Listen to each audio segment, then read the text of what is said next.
Hello, everyone. I'm Yogi Ahimsananda. I am a yoga teacher that has been teaching now for, I'd say, between 3 and 4 years. Um, I was actually trained in a very, very small yoga studio, pretty exclusive group of people by a male instructor. And after studying and practicing for a very long time, uh, through his yoga instructor training program, I started to teach classes 2 to 3, sometimes 4 times a week, from beginners, intermediate, and advanced students, as well as meditation classes and things to that nature. I have a wide experience in teaching yoga students, but I specialize really in beginner students. I find that more difficult of a challenge for me personally. I enjoy teaching the beginning students for the reasons that I want them to get on the right path, right from the start, and build good foundations and fundamental skills, not just with the physical aspect of yoga, but yoga in general. And that way, as they bloom and progress, and they're able to go anywhere they want to go, whether it's continuing with me through intermediate and advanced classes. But I really I get a kick out of teaching the beginners. It's a joy to my heart to do so, and I feel it's very, very important to do so. That's why I'm happy to be here and hopefully able to share some things that I believe that hopefully will help new students going forward. Thank you. Thank you so much. Um, I'm glad you are here. And Seriah, would you like to give a brief introduction to yourself? Sure. Hello. Namaste, everyone. My name is Seriah, and I have been teaching yoga for about 2.5 years now. And I studied my teacher training in Nepal at Nepal Yoga Home. And Mary and I actually have the same teacher, our guru, Dipendra Bhatta, who you might know him as Vinyasa Nepal Yoga. That's his Facebook name here in our group. And I'm just really grateful to be here, and I really believe in yoga, and it's a joy to live practicing yoga, and I just want to help spread that to everyone else. So thank you for Thank you. having me here. Thank you. Thank you. And welcome, everyone. If you're dialing in from Facebook Live or joining the Zoom, and please, you can unmute yourself and shout out, say, I want that question to be answered. Or you say, excuse me, I do have a question. You can type into the Facebook Live. Probably Seriah will check the Facebook, see if there's anyone commenting on our live. And from my side, I will just start with sharing the questions I have curated.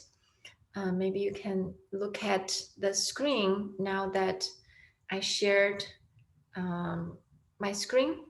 Um, all the questions we have answered in the first two sessions, they probably can be also very helpful for you if your questions are not on this list.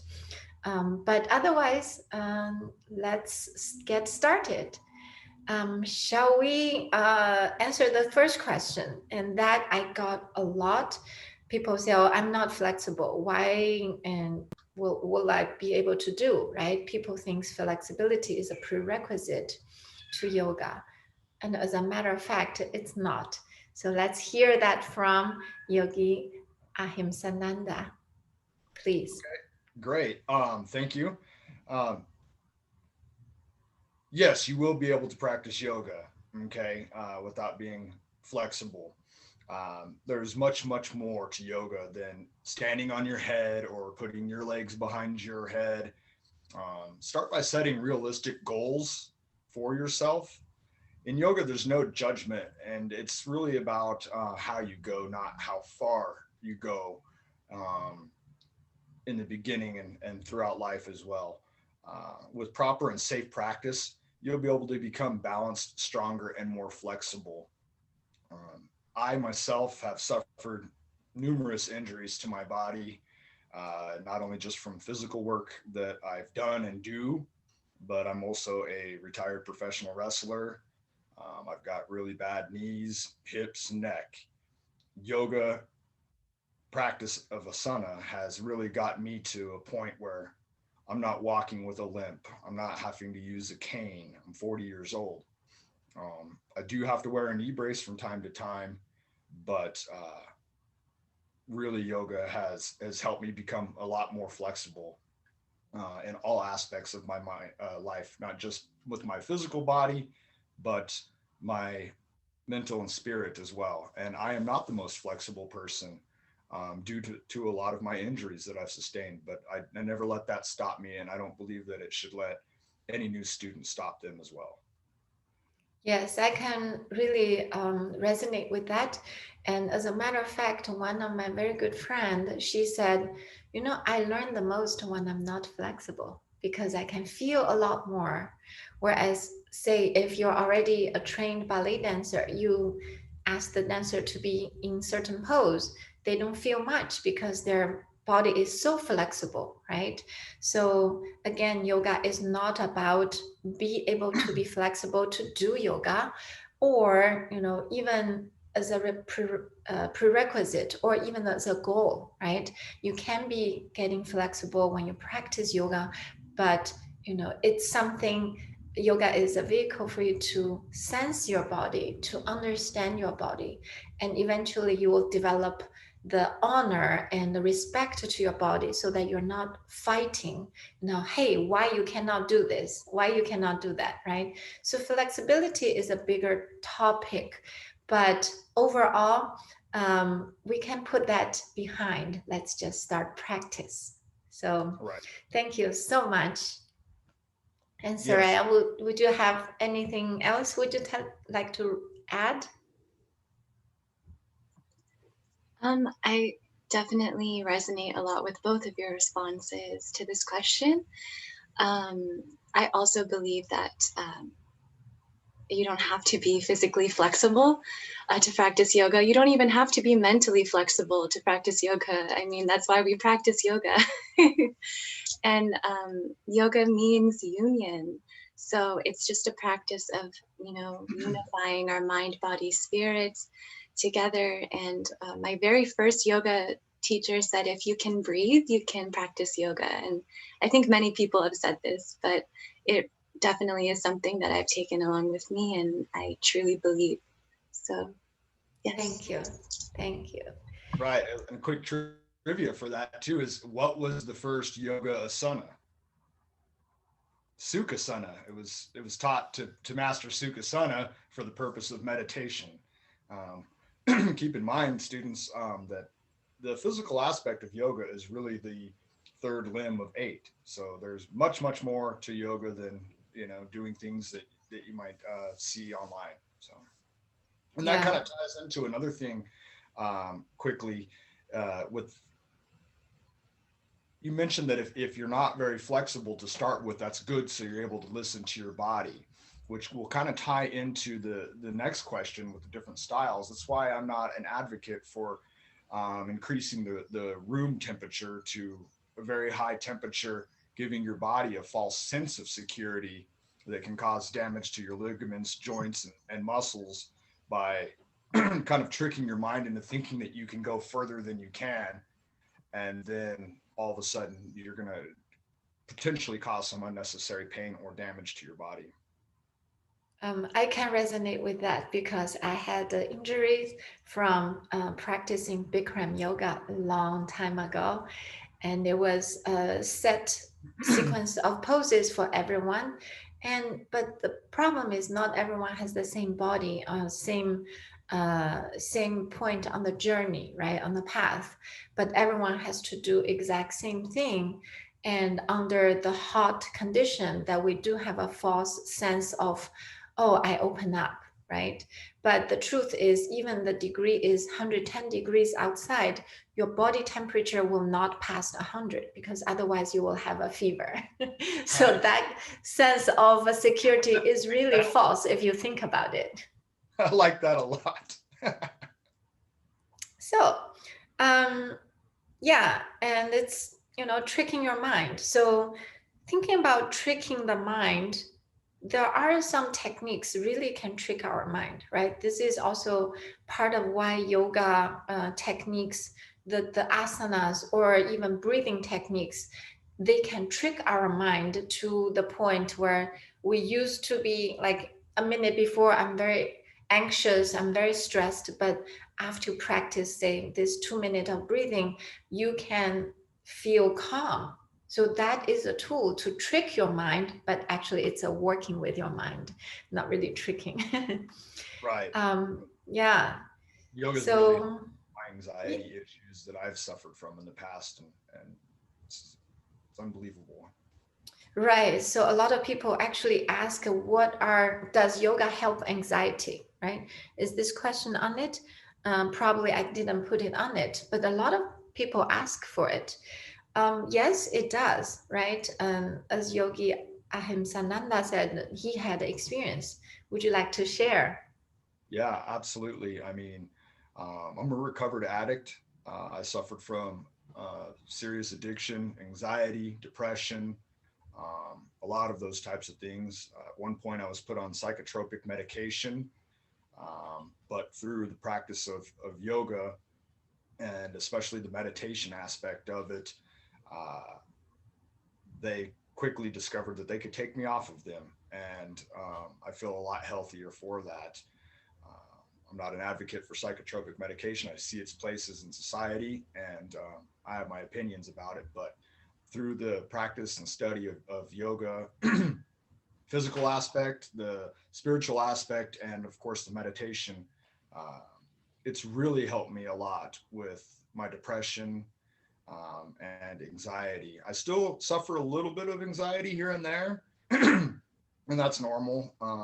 As a former stage performer as well in music, I would get that kind of before you go on stage anxiety, and I get it still a little bit to this day, but it's not as bad, and I'm able to control it a lot more through breathing exercises and meditation.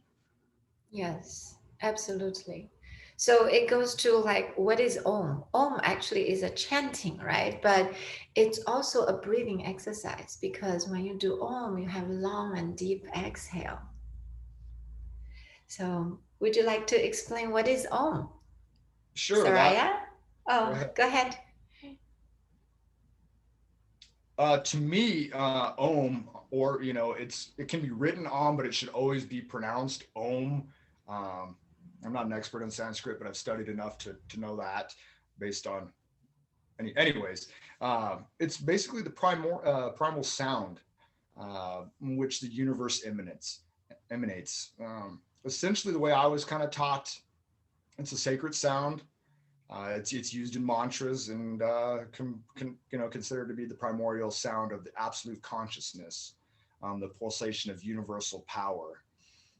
I can go on and on about that, but in a nutshell, I was taught that if you were to take all of the sounds of the entire universe and place them into a bottle, and then shake that bottle up and open the bottle, the sound that would come out of it would be Om. So it's like the color white is the integration of all colors. Correct.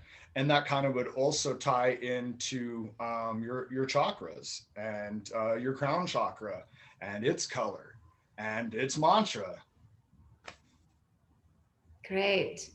Seriah has the best Om. I have heard of that many times. She's a singer too. Thank you, Mary. We all have the best Om. Yes. So yes, going off of what Yogi Ahimsananda said, it is the sound of the universe, and it's also the sound. If we get quiet enough, we can hear it inside ourselves as well, without having to chant it externally. But it is also very, very helpful. Chanting mantra is very helpful for anxiety as well, because sound has frequency. And so when we chant, when we emanate certain sounds, it also affects the vibration of our body, our mind. And maybe this goes into different styles of yoga as well. There is mantra yoga, and bhakti yoga, which is the yoga of devotion, in which we use certain mantras to open up our heart and just also align, ourselves with the universe around us. But I love that. I'm kind of going on a tangent, I realized. So Well, okay, I'm gonna give you a very cute use of Om. So I have a couple friends, when the woman gets a little bit anxious and the husband just go in front of her, say Om. And everything, all the tension will melt away. So it was really cute, You can just really, no one prevents you from doing that. Do that. All right. So, what is Namaste? Okay, Namaste really, there's the whole definition about it, but it's really a greeting. It means my soul honors your soul. I honor the place in where the entire universe resides. I honor the light, love, truth, beauty, and peace within you because it is also within me. In sharing these things, we are united and we are one. And that's why we say Namaste. There was actually a research. They take participants who does Namaste and people who don't. Actually, they discovered some differences. People who does Namaste, they're more humble, they're more loving, and they have more humility, compassion. I don't know if it's like one is the cause of the other, right? But yeah, if you are a lack of one thing, maybe you can start with the one thing like Namaste. Right. So And that's because there's so much judgment in the world. And when we're in public and we see certain people or anybody really, there's a judgment that goes on in your mind about what that person, whatever, all those things that we know what we're talking about there. By saying namaste, we're really not looking at those things, but looking within themselves because we all have a soul and a heart and we are honoring that is within them because it's within us as well. And it's looking past all of the other physical attributes that the body itself is. Because remember, you are not you are inside of you, or you are observing you through the self. And this vessel is really our shell. well said. Thank you. Thank you. Well, let's see. Do you have anything that you want to answer first? I know we're running out of time. how about we answer, I always know no pain, no gain. Is it true for yoga? That's a great question. I would say that is not true for yoga. We want to push our limit gently, but there should never be pain while we're practicing. So sometimes I know when I first started practicing here in America,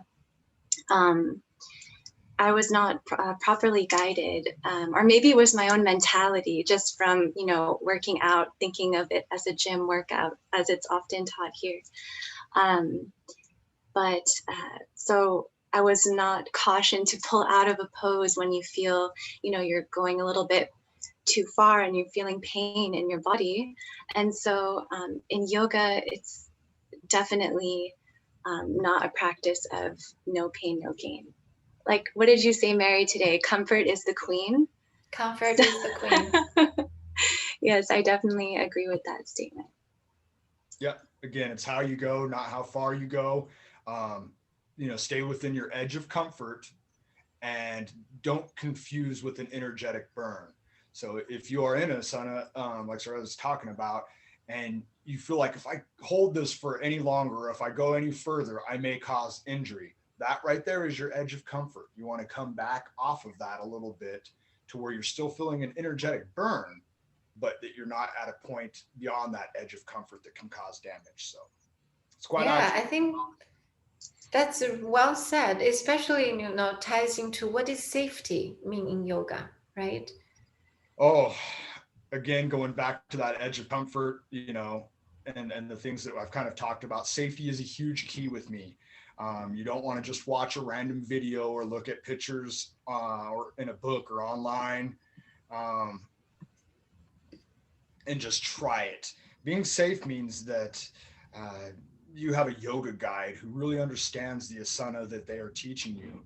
A responsible teacher will ask about injuries and other physical limitations. A serious student will understand that they should not try asanas that can hurt themselves. Um, but how, it really boils down to having a good instructor, not jumping out into their cold. And I strongly recommend always doing an orientation. I know it's hard not going to a studio, but I know many of us here are available. If people would just reach out to any one of us, there's a lot of really good caring instructors out here. And if you'd reach out to us and ask us some questions and say, hey, can you spend 10, 15 minutes with me and just kind of talk about getting me started on the right path safely, that's really going to make your practice that much more special to you and safer. You've got to be safe out Yes. there and not just try things that's going to hurt yourself. You got to warm the whole body up. That's why we do Seriah Namaste to start with, and even some warm-ups before that in the beginning. And that's why you can't just say, well, my back hurts. Okay, cool. Just jump into bridge or whatever, or bow, or try this different asana or that asana there, and that'll fix your problems. That's not entirely accurate. There's other parts of the body that must be warmed up first before you get into that asana that you're trying to focus on to help what's hurting you. um, that's really the key to it, and it's really a big passion in my heart that I really try to stress to new students about getting properly in a sequence, warmed up in a flow that's going to allow you to open up. That's why I never start off with twists or things like that until other parts of the body are warmed up. Yeah, so that's well said. Thank you for sharing. And that sharing, especially for beginners, right? A lot of times when you ask beginner, do you have any questions? They don't actually know what to ask. I mean, this list of a question probably is very precious. People even know what to ask. But especially in terms of safety, right? They have no idea what is safety to do. If you are brand new beginner yogi, you go and follow a YouTube, right? The teacher does not know your condition. So certain poses, even though it looks very safe for everyone, but it might not be safe for you. So for the yogis out there who are really just beginning, I would say prevent your urge to go just follow a YouTube. Maybe if the YouTube is explanative for a pose or a sequence, then do that. But I would say always start with a private lesson, a consulting to a yoga professional, a yoga teacher, to understand what's your condition. And then they will guide you to, okay, where do you go from here, right? I think that's really tied into what's safe, how to start yoga, to feel safe. It's not even like, oh, can my body do it? It's about whether certain things has some could be detrimental, right? It can seemingly be very, very small. Oh, I have wrist problem, wrist pain, or I have shoulder pain, and all of a sudden this class has shoulder stands or have a lot of downward dog. If you don't shift your weight good enough, then lots of weights are on your wrist.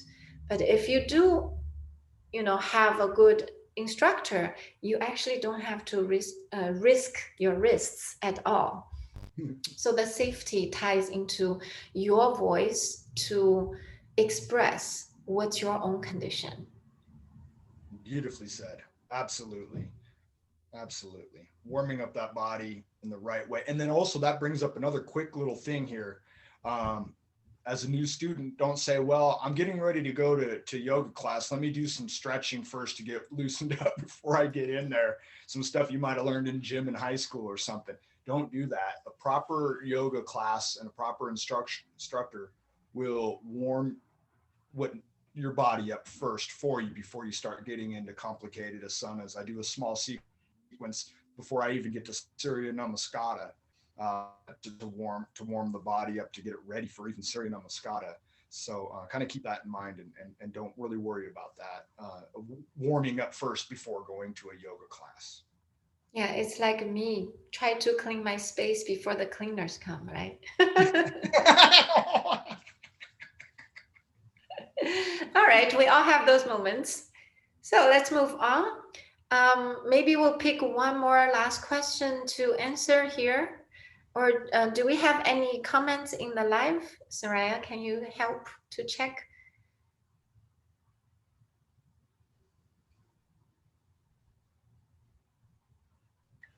I'm not seeing any questions. Okay, all right. I just So see let's comments of wholeness, which I'm is sure beautiful. questions might come in the future, and if so, feel free to reach out, or put it in the comments, and any one of us would be happy to jump back on there, I believe, and address them if you see a replay of this video in the future.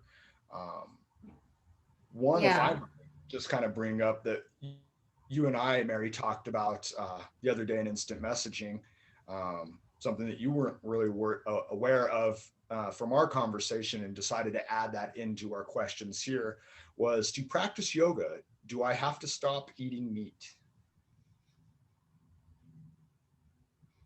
I would say you don't have to do anything. It's a choice. So everything in life, I feel you can choose to do it or not to do it. But you are responsible for your own choice. Absolutely. I agree with that. Go ahead, Sarah. Oh, I was just going to say yes, I agree. It is your own choice. You might just observe maybe over time as you practice yoga, meat doesn't sound as good. I know that was my experience personally. I just started to not resonate with eating meat anymore. And actually, in Ashtanga yoga, the 8 limbs of yoga, the first of the yamas is the first of the 8 limbs, and that's observances of what not to do or what to do. What not to do. And so the first one is ahimsa, which is nonviolence. And so that's where that falls under the not eating meat, maybe not even eating eggs, because in yoga we are one with everything, the entire universe, the plants, the animals. So we think, how if I'm hurting this animal, I'm hurting a part of myself, So that's where that comes from. But obviously, everyone is on their own journey, and so to just do what resonates with you and not judge yourself, but just observe. Um, Sometimes we change over time. So. And that's very well stated. And as Yogi Ahimsananda, I was given that name because I took a vow of ahimsa in my yoga training, committed to nonviolence. I led quite the wild life before I found yoga. However, committing non-harm would also assimilate to, you're harming the grass when you walk on it. So there's always that fine line of what is harm and what is not harm. And harming others is terrible. Harming animals is terrible. However, harming yourself is even worse.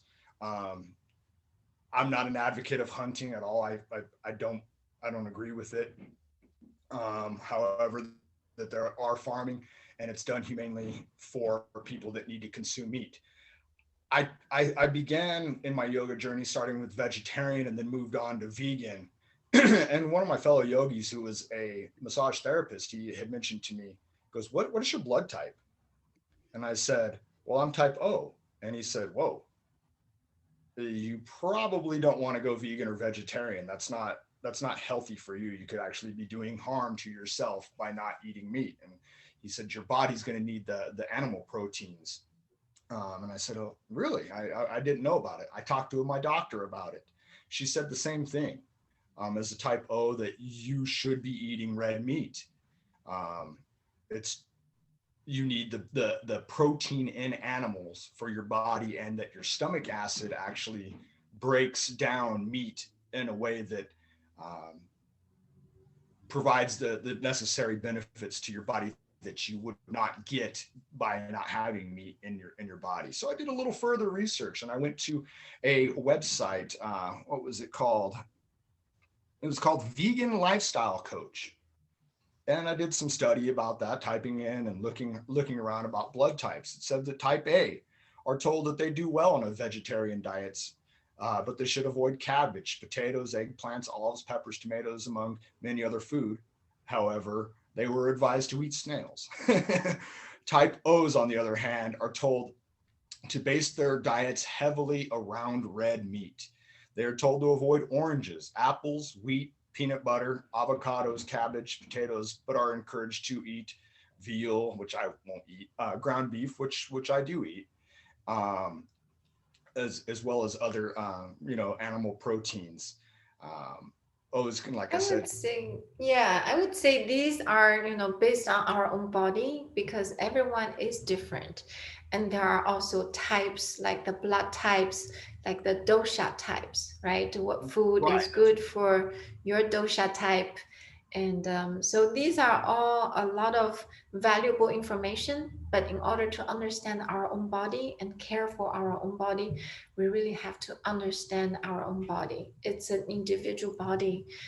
So there's no strict rules. You cannot eat meat, or, choose wisely. Yeah, I would talk to your doctor as well, or nutritionist, about those kinds of things, and bring blood type into it. Bees, they need a lot of dairy products, so they wouldn't want to necessarily be vegan, but could be vegetarian, and they would still be able to benefit from that. So I do some research, and do what's best for your body, and listen to your body. As Mary said with me, oh, so yoga, there's no one size fits all in a yoga practice. Go ahead. I'm sorry. Sorry. That's okay. I was just going to say, maybe even before, yes, our doctors are very wise, and nutrition and dietitians are very wise. But nutrition is an evolving science, and it was the first thing I was taught. I'm studying in nutrition and dietetic school right now. But I would advise first just seeing how your personal body reacts first before just taking what someone else is saying, because especially, it's valuable, these research studies that are being done on like the different blood types and what foods are best for certain blood types. But I think first and foremost should be your own trial and error with your own body because only you know your own experience. I might be type O, but I don't feel great when I eat meat for some reason. And so we're all like very, very different. So that would be my advice would be to first see what your inner self says, and then also take advice from others as well. Yes, well said. Yeah, we always have to listen to our own body. And just like yoga or even in life, we live for ourselves. We don't live for someone else. And the care and accept our body for who we are, that's very, very important. Either it's a diet, or it's an asana, or it's a type of meditation, or it's a type of relationship in your life. It's all about, you take care of yourself and be the love you want to receive, and then you can give that to other people. When you're healthy, you can take care of other people. When you have lots of love, you can love other people, right? So here in yoga, especially our community yoga at home, we want to create this very, very supportive environment, and we have lots of nice and experienced teachers and wonderful supporters. Even if they are not teachers, they support members, say, oh, you're not alone. I have the same condition or similar condition. And so talk to each other, and so that you're not alone. And yoga is union. And we want to union everyone and every being. So we are all together. Thank you all for joining today. Thank you, Seriah and the Yogi Ahimsananda, for your contribution. My name is Mary. I'm the group admin for Yoga at Home. Thank you all for joining the group and contributing to the group. Your love and light shine in the group. Namaste. Namaste. Bye-bye.